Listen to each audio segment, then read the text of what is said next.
And of course, it's an exciting Tuesday afternoon. We are here once again to take a look at what is going on in the global arena on the international forum. I am Wilson Omasha. 3 years plus, counting, the war between Russia and Ukraine still rages on. But there are some twists and turns, some agreement, and of course some disagreement. But all the same, the one that is topping the chart right now is the 90 billion euro that they promised Ukraine to really go there and fight this war. And they are saying that it's going to be from Russia's frozen assets. And Putin is saying he's not going to have it. And there are speculations that he opined, he came out to deny that it will be targeting European nations that do have one or two things to aid Ukraine. It's as if that should happen, it might just lead to an escalation of the situation. It might just go beyond Russia and Ukraine. It might just become a global phenomenon. Now, what do you feel about that? Now, that's the cross of our discussion today. With me here in the studio, I have a political analyst, political affairs commentator, join me to welcome Ibrahim Momo. Thank you so much for making our time to join me this afternoon on International Forum. Thank you for having me. Good afternoon, Nigerians. All right. So here we are. Russia-Ukraine war still raging on despite Donald Trump's peace tactics, trying to make sure that there is peace. But it seems as if peace is eluding this particular nation because Ukraine is a theater. You've heard about bombardment here and there, people losing their lives. And of course, you can also trace some soft punches that is dealing with Russia one or the other. But massively speaking, destruction is more on the Ukrainian soil. Let's take it up from there. Well, the first thing is that this is a war that should never have been. Because it all started with the NATO adventurism. NATO wants to be in the backyard of Russia. And then if you recall that in the time past, there were two major power blocks in the world. The Warsaw Pact, headed by Russia, China, USA and China, and then of course you had the NATO alliance, the US and European Union and others. And now that led to the Cold War for several decades. With the end of the Cold War, the NATO alliance, that led to the fall of the Warsaw Pact. USSR disintegrated 13 countries, Lithuania, Latvia, Georgia, Ukraine, Russia, all of them broke up from former USSR. It now became a unipolar world of sorts. NATO was the only alliance that was standing, led by the US.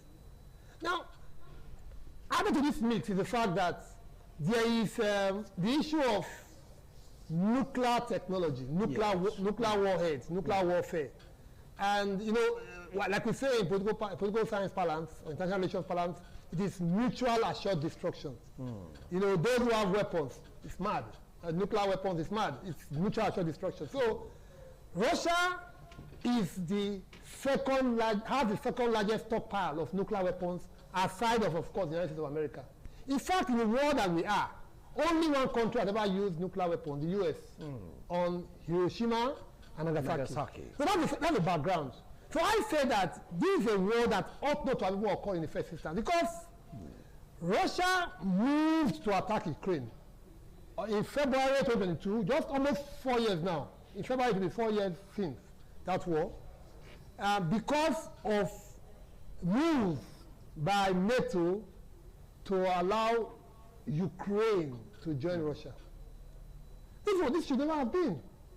And then, what has sustained this war is what we are talking about today, the 90 billion euros, or is it $105 billion loan that the EU is giving to Ukraine.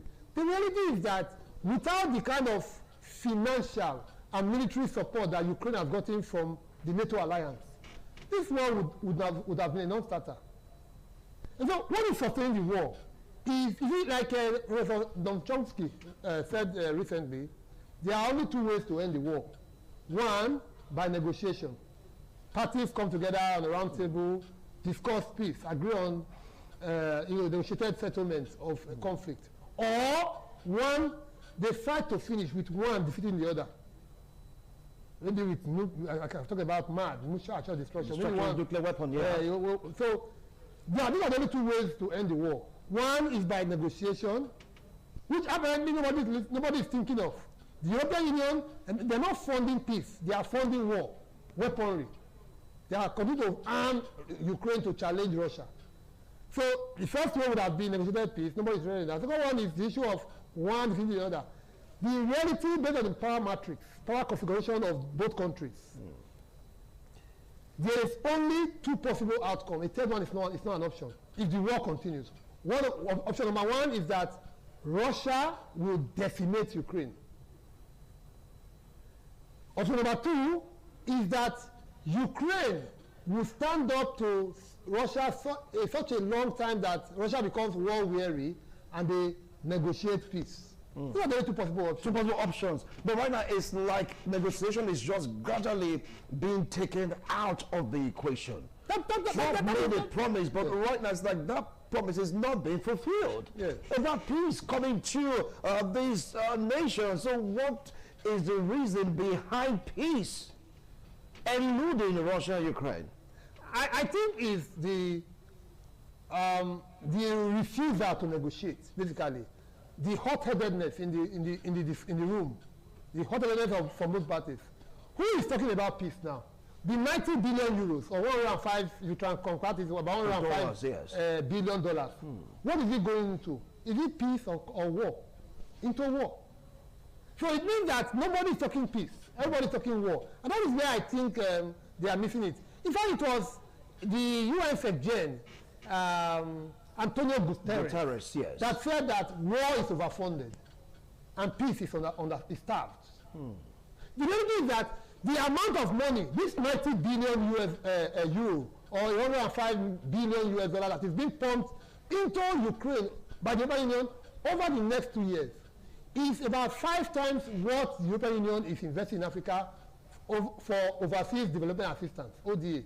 The entire 54 countries in Africa, total ODA they get, overseas development assistance they get from the European Union, is just $20 billion annually. Now, in one fell swoop, you are pumping $105 billion into Ukraine. And whereas this one is for development assistance, the other one is to fund a war that need not even be in the first instance. So that's why I feel that there's too much hot-headedness in the room, and nobody is thinking for peace. Everybody is thinking about defeating, crushing, and it's difficult to crush. I don't know how the European Union, or indeed NATO, if you add the US to it, is going to successfully decimate Russia. All right, now let's take a solution whereby when Donald Trump and Zelensky fell out some couple of months ago, yes, when he told us that without US intel, Ukraine will be nowhere to be found. Sure. America was accused of starving Ukraine's weapon. Hence, Russia was getting the upper hand. I don't think that should have been the right time and the right tactics to really ensure peace. After all, if you don't have supposed to fight, you don't this bad and go home. Because that's the condition given to them by Russia. What do you feel about that? Well, you see, the challenge is that it is not only about the US. That's the major challenge. It's not only about the US. The issue is that the US is by far the largest contributor of funding and weaponry to NATO. And NATO is the chief supplier of weapons and funding to Ukraine. Yes, the US, but it is being the largest, single largest, it's not the only stakeholder there. It's not the only supplier. In fact, what Trump has started doing is asking Europe to up their game in terms of their contributions, to the public too. Whether it is in the funding of NATO, and of course by extension Ukraine, or whether it is even in the, if you may, the weaponry, the military hardware that is being supplied to Ukraine, the drone and other technology, that is being supplied to Ukraine. And now what they are saying that hitherto it was almost entirely a US funding, but since Trump came for a second term, it is now let's a little bit balance, the funding gap, the hole. The US under Trump is saying that we cannot almost entirely be funding it. And so you are saying that EU is stepping up. In stepping up, one of the mistakes they tried to make, and which of course Russia challenged them on, was that they were going to use Russian assets, which they freezed in Europe. Now, Russia gave a very strong one that they shouldn't try. Yes. Now, do you see them venture into that particular point? Because according to Putin, that belongs to them. Whether frozen or unfrozen, it belongs to the Russian nation. Now, if NATO should go ahead to do that, how do you think Russia will respond? No, NATO tried to do it. It's not if they attempted to. They tried to do it. They tried it in the last meeting they held, but there were obvious legal and financial implications. And of course, security consideration they had to put into cognizance. Otherwise, you will be expanding the frontiers of the war. You know, and I'm not sure Europe was ready for that. One, those the European Central Bank, you know, is and even the European headquarters, EU headquarters is in Brussels. Brussels, yes. And then Brussels opposed vehemently any attempt at, you know, tapping into Russian assets. They opposed it on the grounds that it's unprecedented. You could freeze foreign assets. But you cannot use it. You can't use it. So where does it come under international law that the European Union, where does it derive its powers to want to expend Russian assets? When Russia is not a member of the European Union, or Russia is not consenting to the use of those assets, those Russian resources. So that was the first issue. The other issue is legal. That first one is legal. The second one is financial. Just as Russia has assets in the European Union, which the European Union is trying to is freezing now. The European Union states also have assets in Russia. They have in Russia, they have in Brazil, they have in India, they have in China. You know, there's a BRICS that's coming up. Yes. So if you now say that when also the state of nature, let everybody act anyhow, behave the way they like. Let us freeze Russian assets without the legal backing to do that. We have no legal basis to do it. If you do it, it means that the UK, the France, German, Belgian, you know, assets, Spanish assets, and elsewhere could have been frozen. So the ramifications were too dire for those countries to bear. And of course, somehow, they had to give up that attempt. But now they have got a proviso that the Russian assets remain frozen. Frozen, yeah. Yes. But that they can only be returned if Russia pays reparation. And Russia is never going to pay. We'll come to that. We'll come to that. If you just joined us, this is International Forum. We'll take a break. When we return, we'll be expanding the frontiers with a discussion. Do not go away. We'll be right back.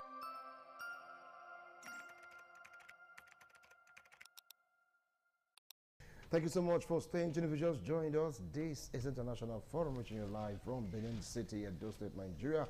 We are taking a look at the Ukraine-Russian war, the questions behind the 90 billion euro earmark to support Ukraine. Many people are asking questions. If we take a look at this, the provision of this war, some top Ukrainian officials have been fingered. Yeah. Corruption allegations leveled against them here and there, to the extent Zelensky had to, like, you know, fire some, retire some. Some even went to jail. Do you think that with this amount of money and without proper assessment on how it will be used, do you think that the case of corruption in the military, why security war will be worse off this time around in Ukraine? For me, it's not even about 90 billion euro. Yeah, if this money that has been, these issues of corruption, yes, the money that are given as military aid and funding, because Russia, Ukraine has been at war with Russia for over 8 years now, so close to 4 years. Close to 4 years, yes. Now. You're about 3 years, good 4 years. Yes, this, by February it will be 4 years. Yes. February 20th next year it will be 4 years. So you are seeing that you have suspended and removed successive military heads and other public officials. But the man at the head of government, Volodymyr Zelensky, who is probing him? And is it possible that those corruption will have taken place and he started as an angel? Even the fact that since he has come there close to 10 years now, he was there in the first term of Trump. You know, he came in just before the Trump and he was there throughout Biden, and I still there. No elections. So if it is possible for him to say that one in itself is not corruption. That you are in power without elections. But they are saying that they had to suspend the constitution because they are there fighting for their lives. The question is the war necessary? Ukraine can walk away tomorrow and the war will end. Ukraine can withdraw. In fact, that's why I said my first intervention on this program, that it all started with NATO adventurism. What is NATO's business in Russia's backyard? And you say, okay, Russia to fold their hands and watch? No! No! So the reality is that this war can end today, can end tomorrow, if the NATO stops this funding. What are you putting 90 billion euros, or is it, we can convert to say 105 billion US dollars? What are you putting 105 billion US dollars into war for? What do you want to achieve from it? Except maybe to continue persecuting a useless war on an unwanted war. Why not put 105 billion US dollars into development in Ukraine? Why not? Why is it that it is to fund war that you are so the corruption that is there, there's a bigger corruption that's not even be addressed. You are moving, you are changing top military officers, top civil servants, public officials, yes. But the man at the head of government, Volodymyr Zelensky, has he been changed? Or is he above board in terms of corruption? The man who is in charge of the entire resources of the state is not corrupt. So a time will come ultimately when I think that the issues will change. I'm wondering why Trump. Okay, well, Trump has even told them already that he's not interested in funding this war. Which is why the European Union is stepping up. Biden was the one that was funding the war. Trump is not interested in the war. All right, now let's take a look at the European Union, because it's been a while now where they were talking about war manufacturing weapons, because Germany just had to break their promise. They have to go manufacture weapon. Japan also did the same. They're saying enough of all this peace talk. They have to go back again to manufacture. But even though some top countries in Europe, they are into weapon manufacturing. Is that the essence of this money for them to procure enough weapons to prosecute the war between Russia and Ukraine? After all, people are saying that war is a big business. Yes, you see that's this point you hit on is at the roots of this war. Because people want to ask, what's the logic of war? Why can't they come to the negotiating table? It's because of what we call the deep states. There are people, not public officials, not governors, not prime ministers or presidents.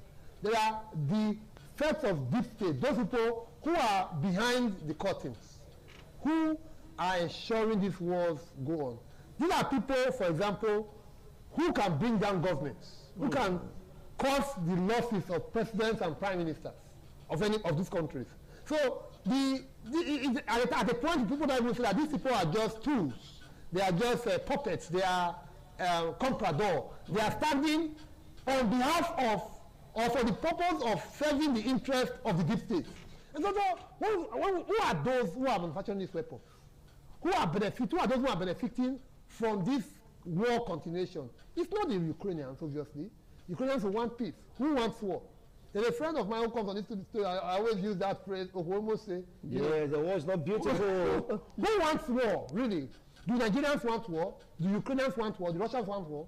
No. Even the Germans, the European Union countries, do they want war? The answer is no. But those who put them in position need these wars to continue in order for their businesses to grow. So it's a very big business, and I think that's at the heart of it. There is a deep state across Europe and the US. In the US, they call them military contractors. They are the ones who are invested heavily in the continuation of the war. That way they are making more money for themselves. Imagine 90 billion. 90 billion euros. Anyway, now, it's like the war has gone beyond the imagination of both Putin and, of course, Zelensky.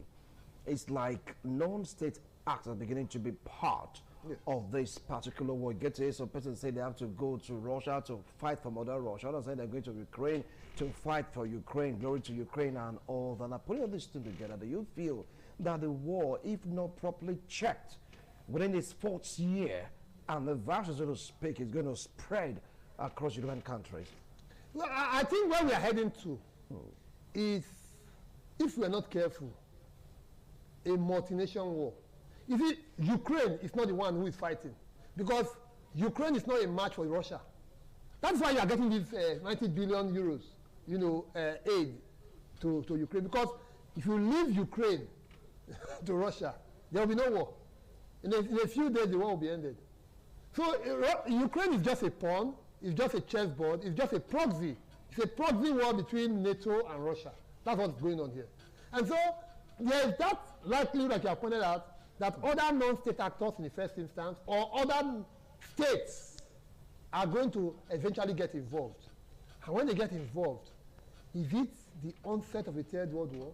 Or would reason prevail ahead of that eventuality? And the efforts are now put in place to ensure that there is a negotiated resolution of this conflict. If we allow things to degenerate the way it is going now, because when you pump 90 billion euros into Ukraine over the next 2 years, what you are saying is that you want the war to continue. And that one cannot be a good thing. It is not a good thing. Because the Ukrainians, are they able to sleep with their 2 eyes closed? And is the educational system functioning as it ought to be? Is the social system, their markets, their schools, government, public service, is it able to function? No! Because of war. Who wants this war? Who is really for this? Who is really, interested in this war continuing? I am worried, that there is the likelihood of an escalation. Because, yes, you can say that so far, Russia has restrained from using nuclear weapons. Yeah. Yes, you can also say that the European Union have so far restrained themselves from putting boots on the ground. They have not become directly involved. What they have done is to support Ukraine. Yes, the US has not been involved, they have supported Ukraine. But that makes Ukraine just a vassal or a proxy or just,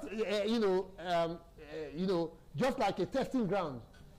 Some of these weapons have been given, maybe they are recently manufactured weapons.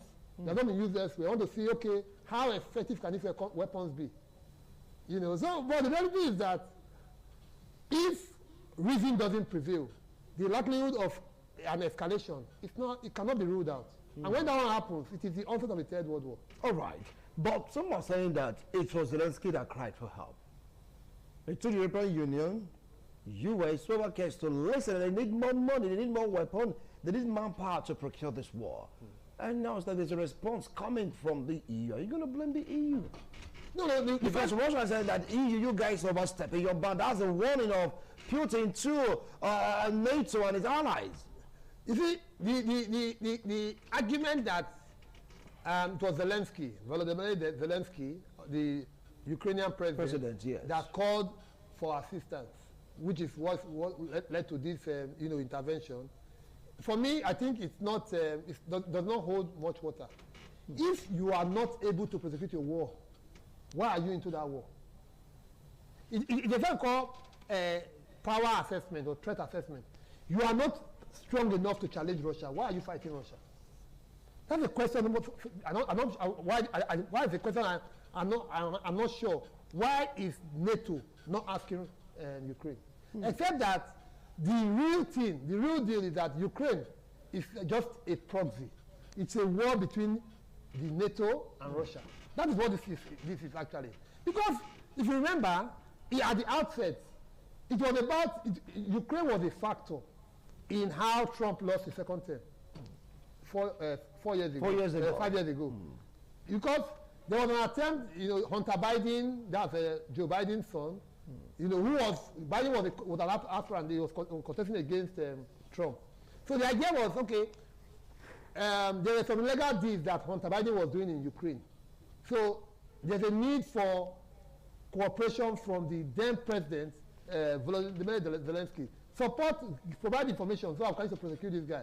And the guy refused.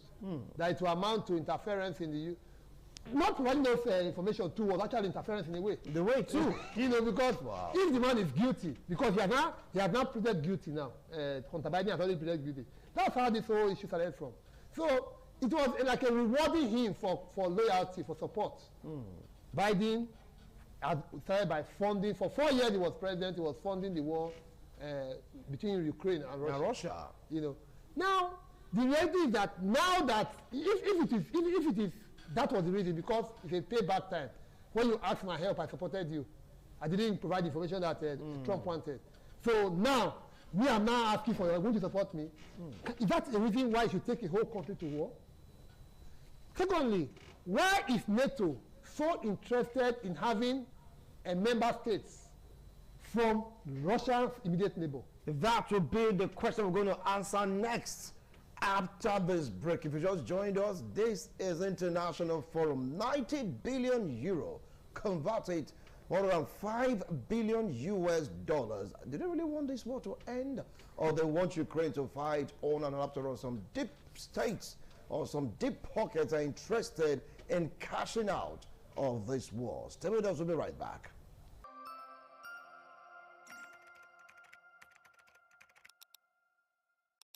Thank you for staying tuned. If you just joined us, this is International Forum, reaching you live from Benin City, Edo State, Nigeria. We're taking a look at the questions surrounding the 90 billion euro. Yes, loan loan for Ukraine to procure the war.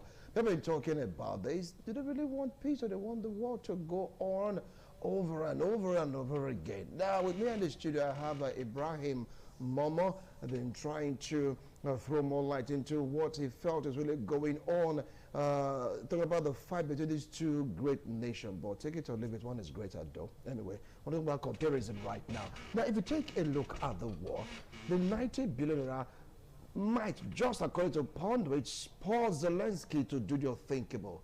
Maybe just may procure a weapon that can target the heart of Russia, which is Moscow. Do you see that happening in course of this war? Remember, 90 billion euro can do anything. Yes. Even if it has struck the heart of Russia, you know, close to the Kremlin, that there have been attacks at the heart of close to the Kremlin. So it's not as if Moscow, it's not as if that it has been a one-sided war. No.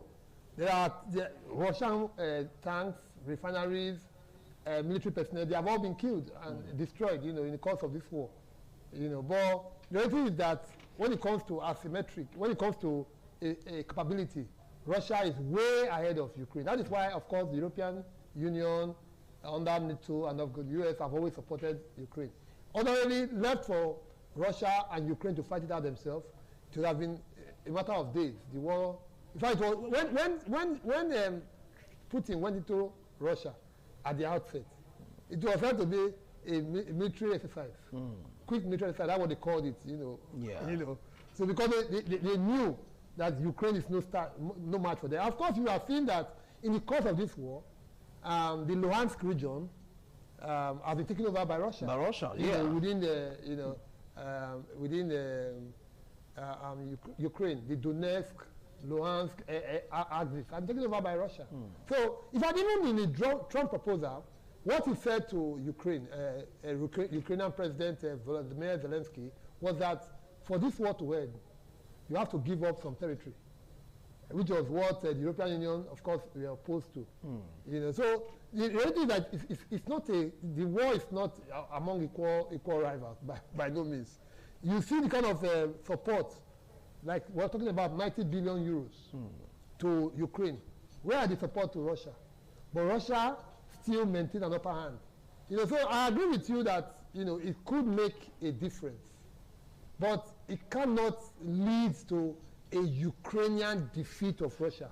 That's not. It's not like, except the NATO alliance becomes directly involved. You know, in NATO, there's Article 5 that talks about the hair trigger mechanism. That you attack any member state, it becomes an attack on every member state, and of course they can now fight back. It's called the hair trigger mechanism. What that means is that if Russia attacks, Ukraine is not a NATO member, so it has not been invited to come out to apply to be a member. If it applies an actual NATO member because of this war, then you see the full weight of NATO come down on Russia. That is the only time there is hope that, you know, the tide is turned against Russia. You know, so even though as big as the money is, it will only sustain the war. It cannot, in my estimation, lead to the defeat of Russia. So it can't do much damage, in my opinion. All right, now if you take a look at some countries that refuse to take side, against Russia. We have Belarus, we have Czech, and some other countries saying, no, we just cannot in our own self, because these are part of the old USS Arrow, so to speak. Yes. They don't want to, like, come in within the particular range of the water. What do you think is directly responsible for that decision not to pick side against Mother Russia? Yeah, it's critical. Because what we're talking about, since the thing that European Union did, European Union is giving, it is not the entire European Union. This point you are making puts in focus. It's only a part of the European Union. You mentioned Belarus. Yeah. You mentioned the Czech Republic. There's also Slovakia. And there's Viktor Orban's Hungary. Yes. These countries have refused to support. Yeah. And then you are member states of the EU. So they refuse to sign up to. First of all, they are closer to Russia than maybe countries like Germany, like France, like Spain, like Belgium, like Norway. They are closer to Russia. So meaning that if there's going to be an attack from Russia on European member states, they are going to be the first line of the front line of action of that action. Secondly, is that $90 billion euros, 105 billion US dollars. It's not small money for anybody to take as loan on behalf of countries. These countries, they are poor countries. They are poor countries in Europe. Czech Republic is poor. Slovakia is poor. Hungary is poor. Belarus is poor. Relatively compared to maybe the UK, to France, to Germany, these are poorer countries. Why would a poor country agree to taking more debt? It's a loan. It's a debt they are taking on behalf of those country member states. Why would a poor country want to take in more debt on behalf of Ukraine for a war they don't believe in, a war they don't support, a war that should not even have lasted this long? So I can see the reasoning behind the leaders, of these countries not wanting to support or not buying into the argument around taking for that loans to support of a war between Ukraine and Russia that should have ended 3 years ago.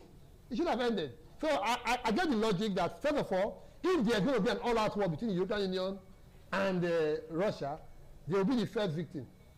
Secondly, the fact that these are poor countries already. Why would you now be taking on loans on behalf of Ukraine when you yourself, you have your own domestic challenges, economic challenges to grapple with? All right. Now, some of that, this law may not really all go well for Ukraine because it's been accumulating so much loans. Yes. Do you feel that this war will make Ukraine to be more impoverished than what they are? And after all, every loan must be paid back. Well, the reality is that what this war has done so far is to mask the reality. For example, if I can make a reference to the Gaza-Israel war. What we have seen, what the media are focused on, is the cost of the war on Gaza, the destruction that the war. But every of those bombs, every of those weapons, every of those tanks were funded. The black hole in the Israeli budget because of that war of destruction, it's not something that is small. Come back to Ukraine too. The war we're talking about now, most of the funding that Ukraine has gotten is in form of loans. What is the Ukrainian budget annually? Is it up to 90 billion euros? The answer is no. This is the loan they are taking. And this is not the beginning of the loans. They are taking loans for 3 years. Yes. Secondly, if you look at the Ukrainian economy, has the GDP, has it shrunk? Most likely, over the last 3.5 years of the war. It means that the economy has been taking a hit for over 3 years, going to 4 years. And now, in the period where it is taking a hit, when the economy is going down, it's on a downward spiral, it has been taking on more loans. If the war ends today, where would Ukraine be financially? So the reality is that it has not favored. Sometimes what will happen to Volodymyr Zelensky that he would be voted out of office, or that you have spent your time, cannot contest again. But what happened in his time, in terms of particularly the loans and other, the fall in GDP, the cost of living crisis, the poverty, literally, of the Ukrainian people over the period of this war, it's not something small. And I think that it is something that commentators, policymakers, leaders globally have to see what is the real cost of war. War. And the real cost after war. Yes. Of course, the real cost of war is not the loans alone, which is a significant. The loans, the cost, the money you are taking as loans to prosecute a war is significant. But that's not all there is. The GDP that has gone down, the economy that has gone down over the period of the war, the people who could not go to school, the literacy that you have reached on the people, the level of poverty, people who cannot find a job, or people whose breadwinner has been killed at the result of this war, the people whose wages have been stagnated, the people whose life have been disrupted, literally because of the war. That is the real cost of war, and it is massive. Massive, massive, massive, really, really massive indeed. But it stands right now, EUs that are not going back. The question is, if they should get this money, how are they going to disburse the money, so to speak? Now, what about the threats to Europe by Russia? Yes. You see, this is international politics. The threat that Russia poses to Europe is significant. Because in truth, Europe, sorry, when you say Europe, Russia is part of Europe. That's why they play the UEFA Champions League, for example, the UEFA European League. Europe, part of Russia is in Europe, part of Russia is in Asia. So when you say Europe, it's even Russia is even an European country. Now, it means that it is a close neighbor to the European Union. The cost to Europe is serious. The threat to Europe is serious. It is an all-out war. Russia being a nuclear capable country, nuclear-able country, means that it can easily obliterate, if not entirely. Of course, it is much. I agree that both Russia and the European Union will be destroyed, yes. But the fact that Russia will be destroyed and Europe will be destroyed means it is mutual assured destruction. So nuclear technology, nuclear warheads, is not something that people want. So a country that is a nuclear power, is not something. Look, Hiroshima and Nagasaki were bombed by the US in 1945. Till date, nothing good has come out of that land. All right, you just want to go for another break. When we return, we'll come and conclude this particular discussion. We're talking about 90 billion euro.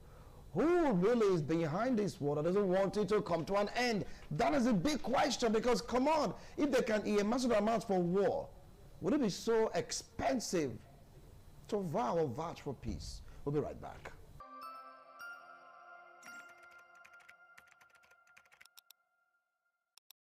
Thank you so much for staying tuned. Somehow, if there's conflict, yes, Maple might be losing, but some very few guys are gaining. And that isn't too far-fetched for what is going on between Russia and Ukraine. Some big companies that are into manufacturing of weapons, they are gaining big time. It could be in US, China, Iraq, you just name it.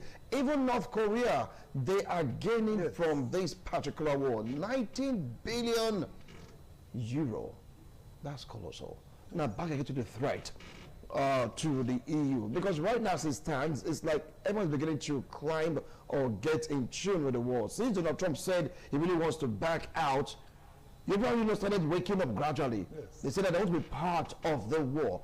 From the aggression of the Eurozone, all in the name of supporting Ukraine, how long do you feel that this war will last? Well, what is clear is that the European Union are going to extend it for another 2 years, 2026, 2027. And that is the period in which this $90 billion euro is expected to cover. So I think that it is not sustainable.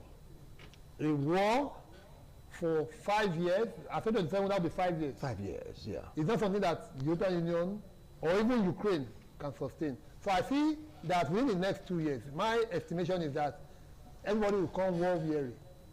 Because I have to give thumbs up, with all due respect, even for a wrong reason, to Russia. To Russia, why? To stand up to the European Union, to NATO, literally, for over a period of 3.5 years, going to 4 years, it's not a mean feat. And that we're talking 90 billion euros today. What has gone into this war from the NATO alliance is well over 200 billion euro. well over 200, even before now. And excluding what Biden gave to them then. Yes, and it's, so you can see that it is massive.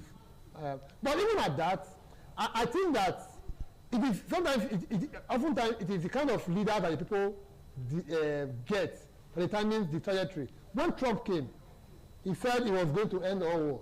In fact, he boasted that he was going to end the Russia-Ukraine war in one day. But there's been theory and practice between idealism and realism. He came to power and realized that it's not as simple as that, as he has painted it. What he has succeeded in doing is that he has, kind of negotiated, made Europe take more responsibility. Like I pointed out already. He made Europe take more. The US was spending too much. The US was spending about 90% of NATO budget was funded by the US alone. That was not sustainable. Because some of the people don't also know that the greatest indebted country in the world, by a mile, is the US. Is the US.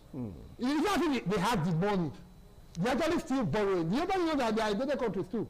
They're actually borrowing. So this money was borrowed on behalf of the European Union citizens, different countries in the European Union. So it's not as if they even have the money that they are borrowing, they are giving to Ukraine. They are borrowing the money to give to Ukraine. With the hope that Russian assets within the European Union that have been freezed will be used to pay eventually the war. And which is not tenable, because everybody has, Nigeria, for example, have assets. When you sell oil, for example, the money is not paid into our central bank here. It is held in the host country. So everybody has money everywhere.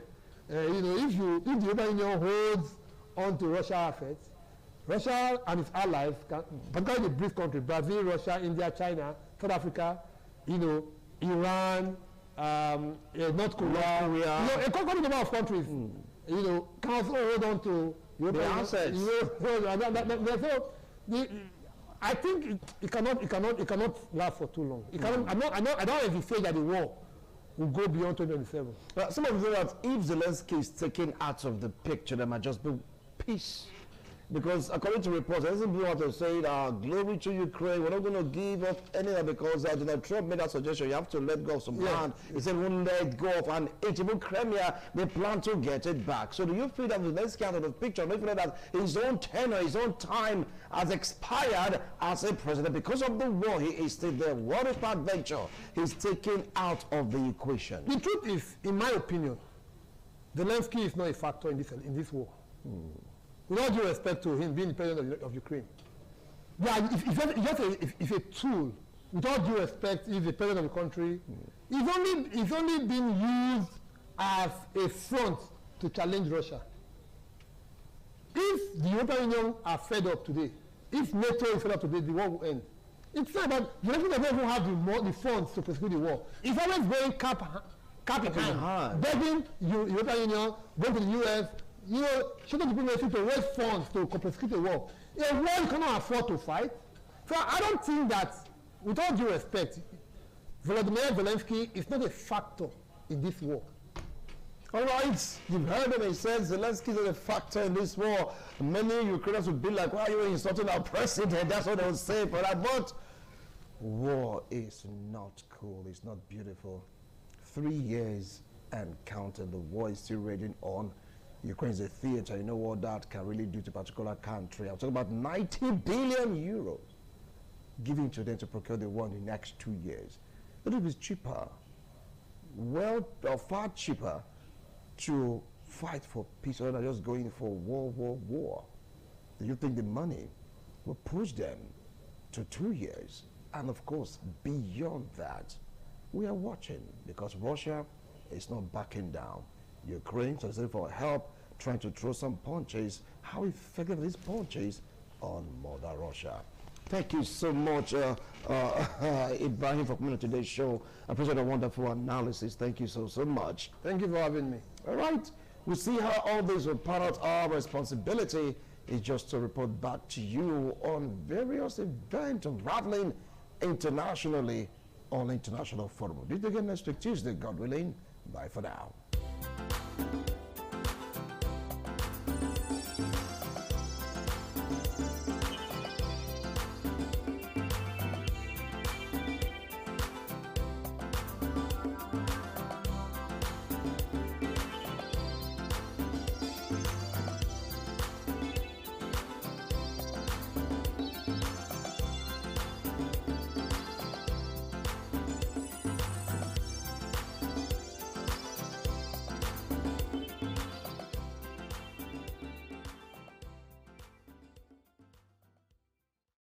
Merry Christmas and a prosperous New Year from Independent Television and Radio.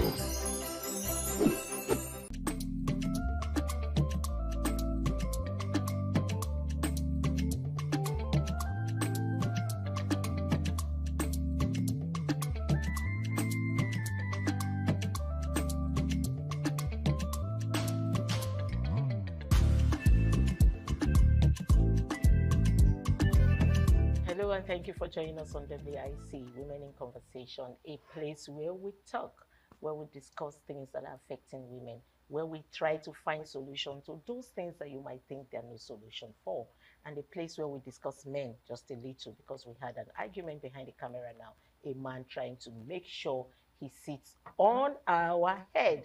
But thank God we're able to stand up to him.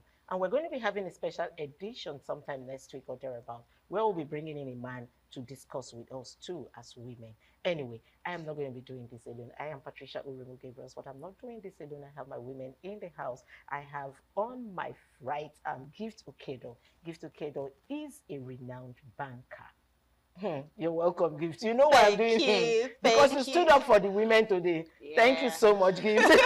Thank you for having me again. Okay, so and then I have Abigail Ojo. She is the CEO of Poised for Excellence Finishing School. We must finish school, that's what she's saying. Thank you.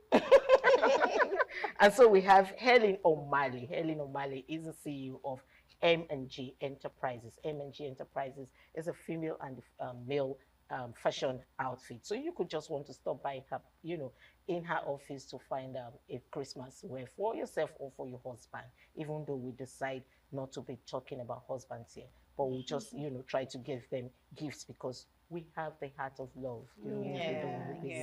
You're welcome. Thank you for having me.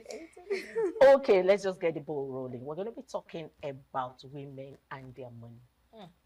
It's very important. Very, very important. The way you said, gift. The way you said, let me start with you. Your money, is it a general money? Or is it your money? Okay. So, how it's supposed to be is that my money is supposed to be my money. Your money is supposed to be our money. But, as is how it's supposed to be, but because of we are loving and understanding, we can now come to the drawing table and say, okay, this is it. This is all the finance that they have, and this, I will do this. I'll bring this, and then you bring this. So we agree.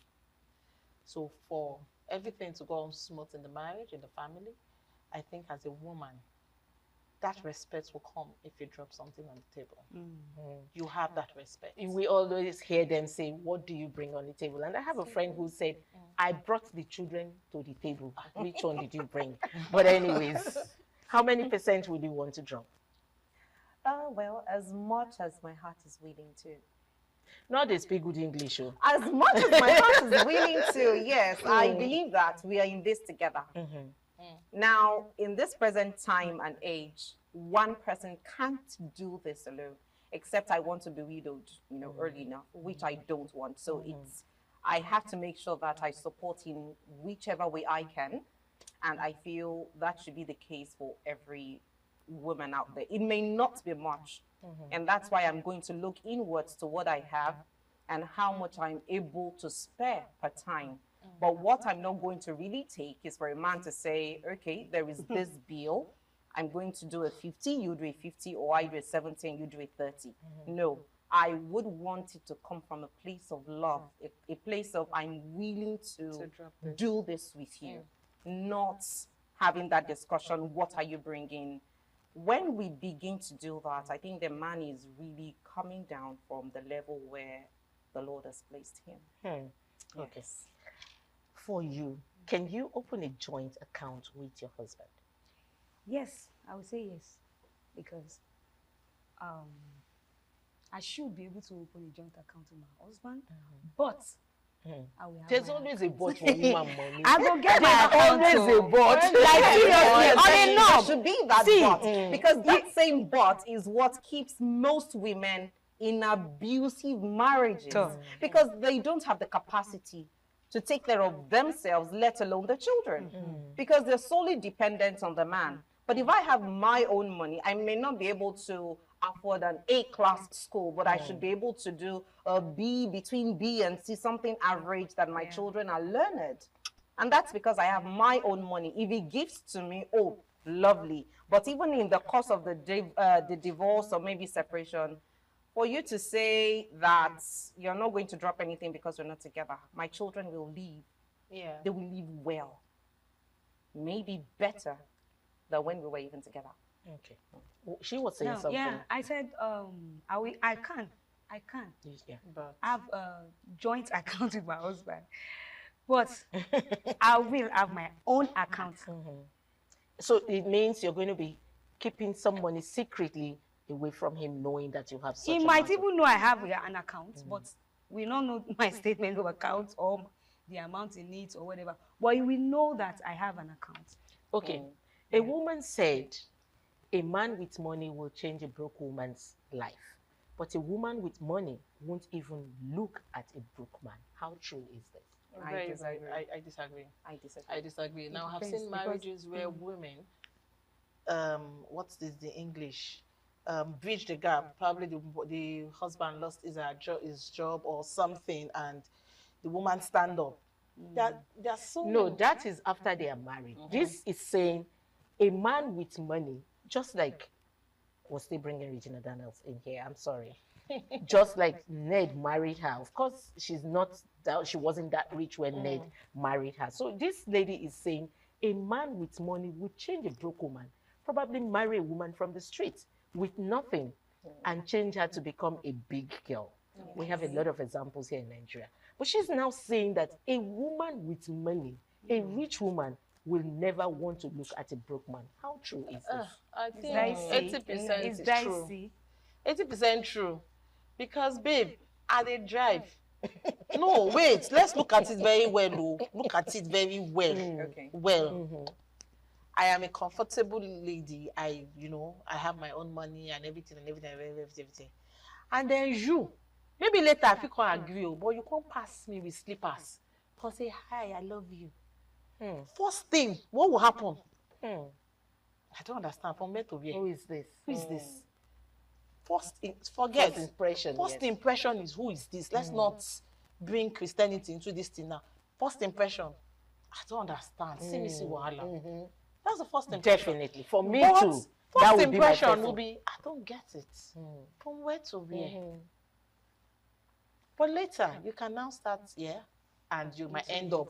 But your first impression is from where to where. I'm sorry, that's mine.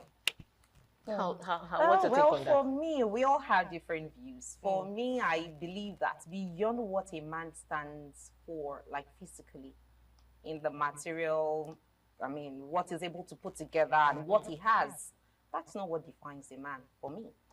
Yeah, that's why I I said believe later. there is something that drives him, and I may be that vehicle that would drive him to that destination. Yes, I believe that God can use anybody for anybody.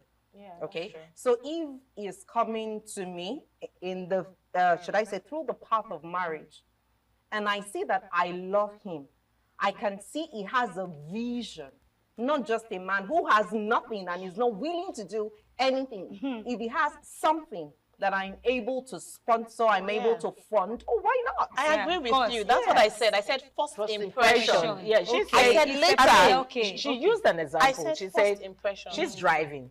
Yeah. She's a maid woman. And then one guy just slapping his slippers, passing along the road And and say, saying, "Hello, I love you." hello, I think I love you. Can I have your number? First What will your impression. first What? impression Yeah, be? you see the Yes, impression. right. Of course, yeah. So that's Excuse me. But exactly. once we start talking, and then I say, oh, there's There is something more there. to this There's guy. something there. You just Yes. need a push. And Exactly. Fine. Okay, we have had women who have pushed men, yeah, who have built men, because this saying is wrong. I have seen women who had, taken a man from nothing, just like you said, has a vision. Okay, this man has a vision. He has nothing to push his vision.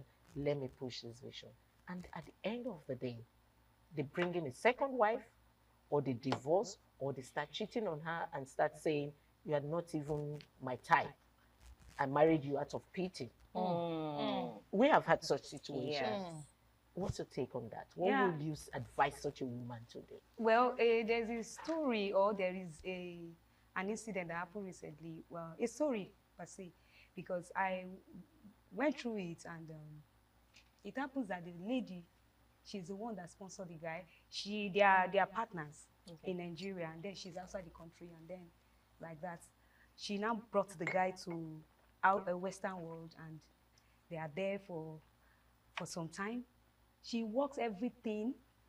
She did everything for the guy, look for job, sponsor everything. He's coming there, sponsor everything. Now it comes to green card, like he wants to get a green card and the rates and all of that. And then she's even determined to do it. Spend all her money. The day they want to do it, that's the next day. She just walked inside and saw the guy making call. She was just at the door, and then the guy was like, the lady was like, that MAGA, she don't already they do the paper don't already set. Like, now MAGA now. She don't already do the paper don't set. Like, before you say, I will just agree, we get married. Yes, latest 6 months, I'll bring you over. The lady overheard everything he was saying. He said it to his wife in Nigeria, that this same girl did not know about. That the same lady that brought him already has a wife in Nigeria. 2 children was like, how is my boy? You know, like that. So she now got all. She stood, heard every of the conversation. That she was with him. He was with her for 6 months. So the girl, she didn't say anything. She just behaved as if she knows. She didn't even react. She just went back to a coffee shop. She took coffee for 2 hours. She was there just brooding and all of that. Then the next day, this is what she did. The next day was the interview for the guy to get his green card and the rest. That was how she went and canceled the interview and did everything. And then when he went to do interview, he said, no, the person that is sponsoring has cancelled, and the rest was like, how come, babe, what's happened? And then he was telling, now me be the MAGA now.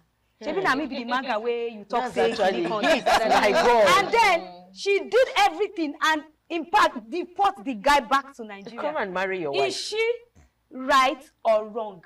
Our actions, what are we going to say about it? Is she right or wrong? Is he right? Well, for me, I think she's right. Yes, in that case, I think she is. Being human, she's right. Okay. But a refined human, when I say refined, I mean in God this time around. Okay. I would allow you. But I know definitely you'll pay for it. You can't, yes, you'll pay for it. I won't be the one to beat you to it, but you get paid. I like the way Gift is doing. That's Yeah, but the way she's doing. What's your take so on that? you will hear all those things, and you will go ahead and give him green card, and you will become the MAGA. Well, no. I'm not saying being the MAGA is whatever now. What I'm saying is it's about me. Okay. I'm responsible for what I do, the actions I take. Whatever you make out of it is on you. And that's why I believe no 2 women are the same thing. And I think that's why we're here. We have different views. For me, I believe that if I don't do it, well, someone else will. If we've gotten it to that point where you have the interview just for your green card, oh, why not? Please go ahead. But I know within my heart of hearts, you will get paid. Where are you So, from? Please, sorry, I want to ask her a question. Because if a man find out that my. he is the MAGA and you are using him, but he will stop it. I know. But the thing is, one thing that has driven me to this point is if it messes up with my peace, it is pretty expensive and I cannot afford it. Before we go on a short break, we're going to be going on a short break. I need to know where you're from. I'm from Osun State, Osogbo. Here in Nigeria. Here in Nigeria. It's nice meeting you. Anyway, let's go on a short break. We'll be right back. Please sit.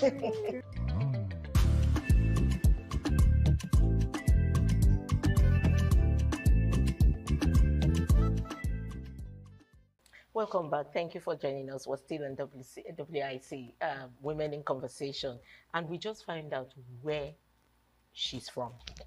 And she told us she's from Osun State. Osun people. Like giving her hand. Anyways, that is your perception, Yes, how you that's want to fine. deal with that problem. Yes. Okay. How would you have dealt with it if you were in shoes? The same thing she did, the woman did. I would stop. Since I'm the maga and I don't want to be a maga. There's someone telling you you're an idiot and you don't want to be an idiot. So I will tell you I'm not an idiot. And then I will stop it. Go look for another maga and another idiot to give you that green card.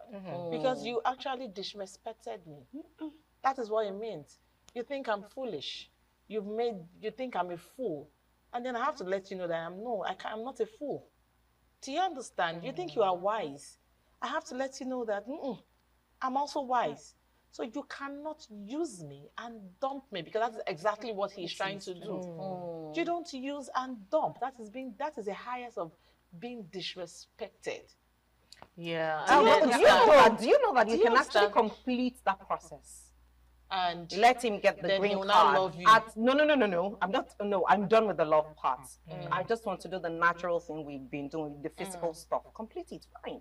But I would get to a point where I would let you know, I heard so and so conversation on this day at this time with this person. And you know, there is this fear that grips the guy more than denying him the interview. Like, you mean you had all this information right with you and you still went ahead to do that? It means there is something deadly inside of me that I not, probably showed. Sorry, on that aspect, some guys, they are the ones that will think that way, my sister. It's just some guys that can think that way. 2%. It's not all, my sister. For me, on that aspect, as a Christian that I am, I will forgive you. But After you see giving that the green card. no, You will not give green card. I will not give the green But card. I will forgive you. I will forgive, normal, Exactly. forgive. But you know, sometimes we usually say we forgive and then forget is something very, very. So I will always have the, see you around, stuff like that, because you are in my care over there. So seeing you around is something that I will not be able to take. So I will have to send you back. Go and stay with your companion that you are doing the magazine. I like the way she said it, send you back. That will actually scar the woman for life. Because she would not be able to trust She will not be, she will not be stable. Do you understand? Okay, so you know what we're talking about that brought us to this? Yes. The woman and her money. Exactly. Okay, now the woman is the one that made the money Exactly. and, helped him. And now he has disappointed her. Do you think that kind of woman would want to trust any other guy who doesn't have money and say, okay, let me build with this person? I mean, he has something up there. Let me, sponsor him building. Do you think she will want to repeat that again? She may not want to, but she shouldn't rule out the fact that she would still meet someone who would still come in that same light. And that's one thing. Like I always say, life has a way of testing your values. You preach this, you talk about this, you say this, you get tested for it. So if you say I'm the patient type, it's not you saying I'm patient. It is you acting out that patience when life is ready to test you. So for that lady, from this story, it means she has her own money. I can decide to relocate from wherever the guy is. It's your life, well, maybe I played my part and that's the end. I move on because I have my money. All right. Yes. We would like to find out from you viewers what you would have done if you were in such situation. I would have brought him back. Take him away from Nigeria safe. If there's another place to take him to, trust me, I would have done that. That would have been my decision. Anyway, let's leave these women and money, because I'm sure the men that are watching will be like, women with their money. Nobody sees their money. You see our money. Sometimes we go to the market, we buy foodstuffs without asking you for money. Exactly. So you see our money at all times. Do you know that our money is actually, we spend it on our on the family more than ourselves? Because it's shopping for the children without asking for it. Without asking for it. Yes. We buy things for you without asking. We buy things, we take care of ourselves without asking. And you are supposed to take care of us. Because if I go out and I'm looking all good, your husband is taking care of you. I'm giving you respect. Honor. I'm bringing honor to your exactly. name. So our money So it's is part of also, the we're also support. using it to take care of you. So it's our money. It's everybody's money. Okay, let's move on. It's everybody's money, Yeah, is our exactly. money. Yeah. Our money is our money. Our money. It's your money, it's the children's money. Anyway, let's move on to something very drastic just before we round off this episode. Something very drastic. Let's talk about witchcraft in Africa and using Nigeria as a case study. Okay, a 50-year-old woman was killed and her 2 sons injured over alleged witchcraft in Jigawa State. She was beaten to death by a group of family members of a relative who has been bedridden, who, according to the eyewitness, consulted a native doctor for treatment and allegedly named the disease as the person responsible for her illness. Is there really what we know or what is called witchcraft? Is there witchcraft? We really cannot rule that out in Africa and as a Christian. We can't rule it out. I, for one, never used to believe that something like that exists. But as you grow up, you experience things, you see things, you hear things, and then you begin to wonder. It be like say this thing true, not true. It be like say this thing truly did. Do you understand? So you growing up from a certain environment, you might actually not want to believe. But in Nigeria, I think I should say yes. I think there's something like witchcraft. Yes. Yes, for me, I think it exists. Here in Africa, it does. There are powers. Yes. I'm not ready to share some experiences, but from those experiences, I can say that they exist. Yes, they do. But you know, sometimes it could just be that you're just ill.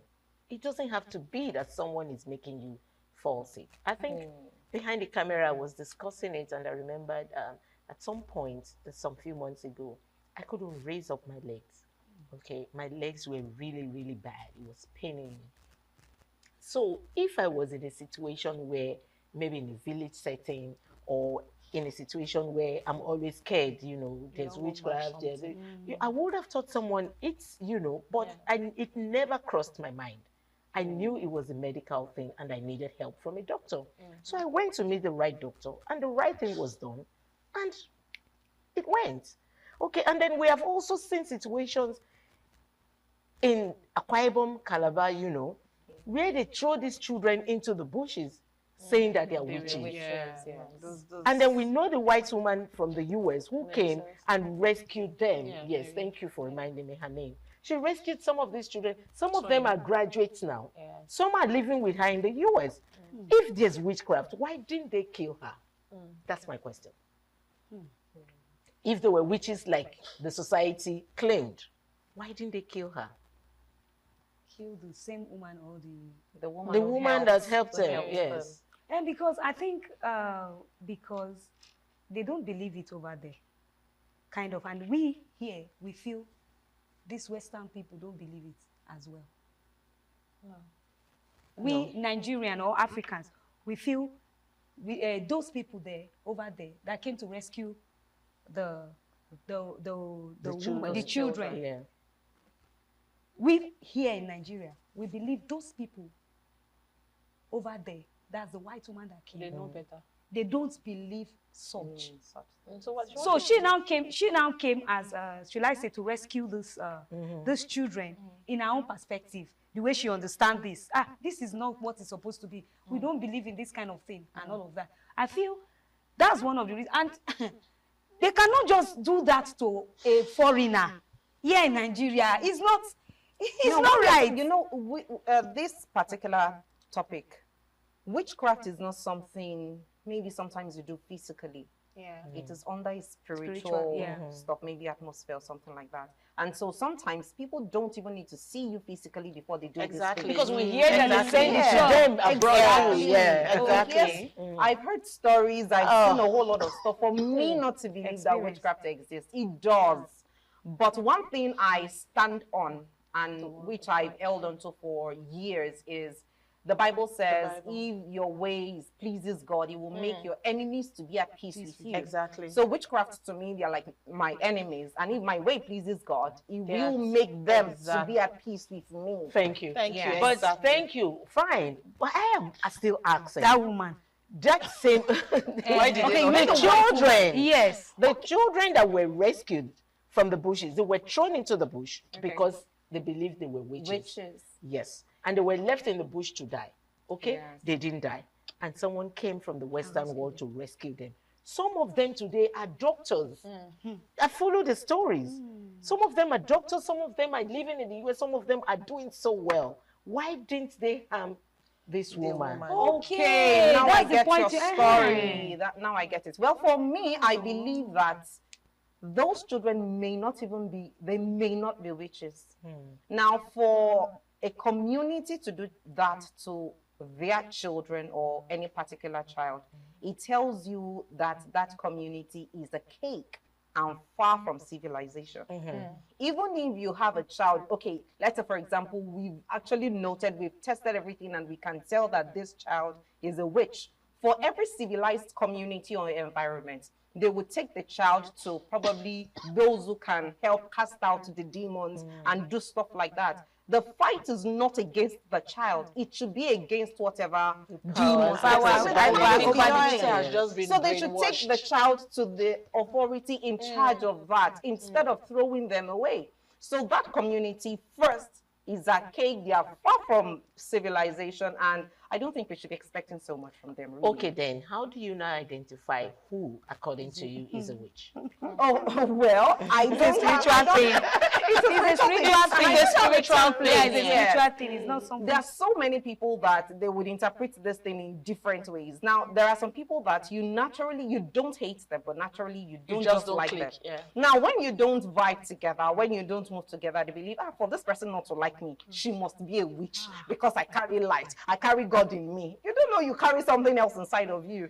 You understand? So for me, there is no free template to say, when you see this, then it means this person is a witch. No. And for that community to have killed that woman, if we bring it to the religious setting, you hear a few religious authorities say, even the Bible says, suffer a witch not to live. Okay, so you are saying... Which I don't agree with. Okay. Yes, because God coming to... Jesus Christ coming to save us. He came for everybody, regardless of who you've been. A witch, a wizard, a prostitute, he came for everyone. So he came to destroy those powers working in you. He loves you as a person. That witch is loved by God. But he has come to fight that power behind that behavior or maybe whatever it is that we are doing. So if let's even say those children be thrown away. Now a white woman have come to rescue them and they're doing so well now. That only points to one thing. Those children are not witches. We're going to be rounding off by your talk. What do you think? Or how do you identify a witch in 1 minute? I really don't think a witch can be identified by just barely looking at them. I this is a witch now. In fact, a witch can be the nicest person. Prettiest. Exactly. Might even be, not even prettiest, nicest. Like they can be very good. Yes, But you don't know who that person is. So it takes the grace of God. It takes you being actually spiritually in tuned to actually know, to discern. to be able to So discern. how do we discard witches around us? Prayers? Cursing them, casting them? What do we I do? believe in Bible prayers. I believe in prayers. prayers. That's just it. Yeah. Yes, because Prayers. it brings you under the shadow of the Almighty, and nothing evil can come in that close space. to you. That shields you. It brings us under the shadow of the Almighty. Thank you for joining us on today's WIC. We talked about witches. I'm still not understanding when someone is called a witch. I will try to understand it properly, but I'm still not understanding it. I hope next time you guys can join us to make us understand who a witch is really and how we can identify a witch. Thank you for joining us on today's WIC. I'm Patricia Iwunobi.